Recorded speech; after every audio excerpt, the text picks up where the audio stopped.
Hello, my name is Kathy, and today I'll be discussing how to use homeopathic remedies on ailments, continuing with special concerns of women, starting with the letter C. But before I do this, I wanted to let you know that because I have a great many videos now on many different topics, that I've decided to make several different video playlists so that it's easier to find the videos of greatest interest. So please check out my playlist page. Please refer to my How to Use Homeopathic Remedies video before using the material in this video. I'll be discussing how to use homeopathic remedies on specific ailments, but I've broken these ailments into categories for easier reference. I'll begin with ailments of the mind and emotions. Then I'll move on to ailments of the brain and nervous system. Then I'll address issues with your skin, nails, hair, eyes, ears, nose, teeth, gums, lungs, respiration, heart, blood, circulation, muscles, bones, joints, esophagus, stomach, duodenum, small and large intestine, liver, gallbladder, pancreas, kidney, bladder, then ailments specific to women and specific to men, then issues of the hormones and the metabolism. After that, I'll address the issues of homeopathic remedies on infections, infestations, and the immune system. Then issues surrounding fertility, pregnancy, and surrounding childbirth and postnatal problems. Then homeopathic remedies that address special problems in infants, ailments and diseases in childhood, and special issues of adolescence. And finally, special issues of the elderly. Constitutional treatment involves treating the totality of the individual person. Everyone is a unique individual with a unique physiology that responds to substances differently. In homeopathy, it's recognized that people will react strongly to certain remedies, and as a result of this, they can be loosely placed into different categories called constitutional types. Homeopaths talk of, for example, phosphoric types. These are people who react strongly to phosphorus, or arsenicum album types, those who react strongly to arsenicum album. The belief is that people of one type share similarities in terms of body shape, character, and personality, and the sorts of diseases from which they suffer. As an example, natrum-mur people tend to be pear-shaped, have a dark complexion, be fastidious and rigid in personality, and keep themselves to themselves. They also crave salt and suffer from constipation. As another example, lycopodium types tend to be tall, ganglion, of a stooped appearance, with an anxious expression and a craving for sweets and a propensity to produce intestinal gas. Now, of course, constitutional types have their limitations. In reality, each person is an individual, and so there are as many constitutional types as there are human beings. An account must be taken of the sum total of the person's inherent predispositions, past illnesses, diet, general reactions to the environment, intellectual and emotional features, and general attitude towards life. This is what is meant by constitutional treatment. I'll be making detailed videos of the various constitutional types after I've completed the use of homeopathic remedies on ailments. The ideas, procedures, and suggestions in this video and all my homeopathic videos are not intended as a substitute for the medical advice of a trained health professional. Consult your physician before adopting the suggestions in this video. If you're pregnant, do not attempt these techniques without the approval of your physician. So let us continue with learning how homeopathic treatments can help with special concerns of women, continuing with the letter C. Between puberty and menopause, a span of approximately 35 years, a woman ovulates about 400 times, normally at intervals of 28 days. If an egg is fertilized, pregnancy follows. If not, menstruation occurs as the vascular lining of the womb is shed.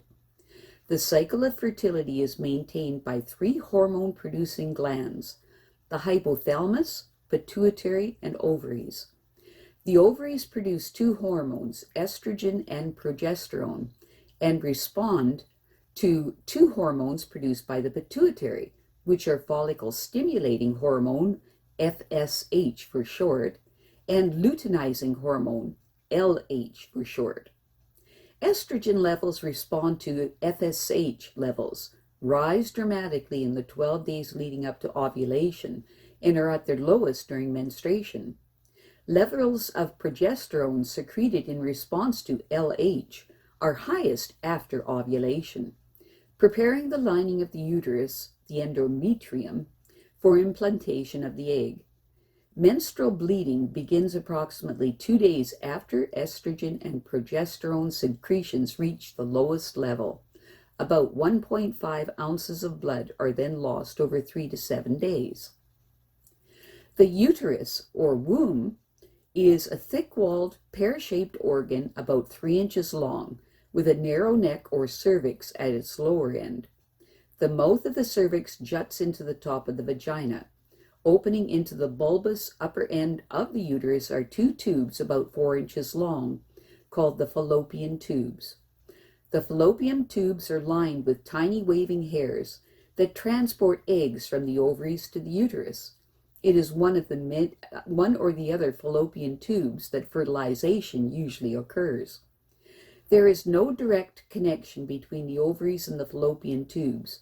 Eggs are simply released into the fluid-filled peritoneal cavity and wafted towards the fringed entrance to the fallopian tubes. The ovaries themselves are almond-shaped and about 1.5 inches long. At birth, they contain many millions of immature eggs and follicles, but as already mentioned, only about 400 of them reach maturity, although several eggs may begin to mature each month under the influence of FSH. However, usually only 1 egg totally matures. Once it's been released from its follicle, the follicle turns into a corpus luteum, literally yellow body, and proceeds to secrete large amounts of progesterone. The external female genitals, referred to as the vulva, consist of the fleshy inner and outer labia, or lips, that conceal the entrance to the vagina, and the clitoris, which lies just above the urethral opening where the inner labia meet. The clitoris is very sensitive and the focus for many of the sensations that trigger orgasm. The vagina is about 4 inches long, and it expands and lubricates during sexual arousal and is most sensitive near its entrance. It is protected from infection by populations of acid-producing bacteria.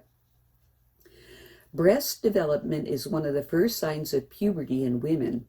The breasts move with the pectoral muscles underneath, and their hang is greatly influenced by posture and the tone of the muscles that brace the shoulders back. Embedded in the fatty tissue of each breast are 15 to 20 clusters of milk-producing glands, whose ducts converge on the nipple. The pigmented area around the nipple, called the areola, contains glands that keep the nipple supple. Cancer of the breast. Cancer of the breast is the most common form of cancer in women, affecting 1 woman in 20, usually between the age of 40 and 50.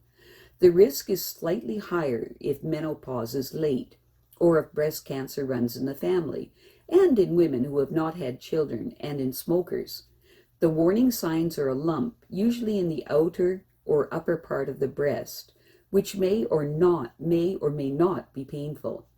Dimpling or creasing of skin in region of the lump, discharge from nipple, or recent indentation or reorientation of the nipple.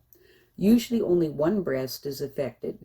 Not all lumps are malignant, but immediate investigation is essential, as even small tumors can quickly spread.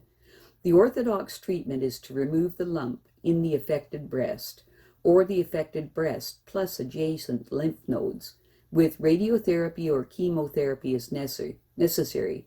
Cancer of the breast is not treated by homeopathic remedies. Cancer of the cervix.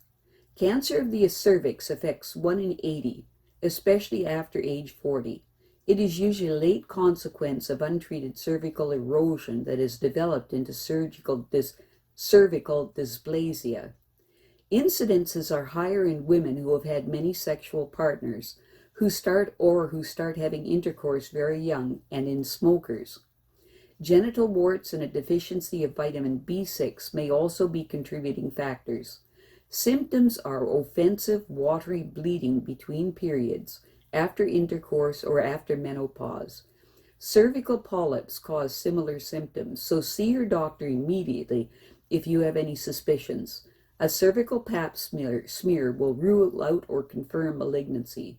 Routine treatment, provided cancer is not spread beyond the uterus, depends on grading of the cancer by the cervical smear and biopsy. It may range from laser treatment or local surgery to hysterectomy, backed up by radiotherapy. Cancer of the ovary.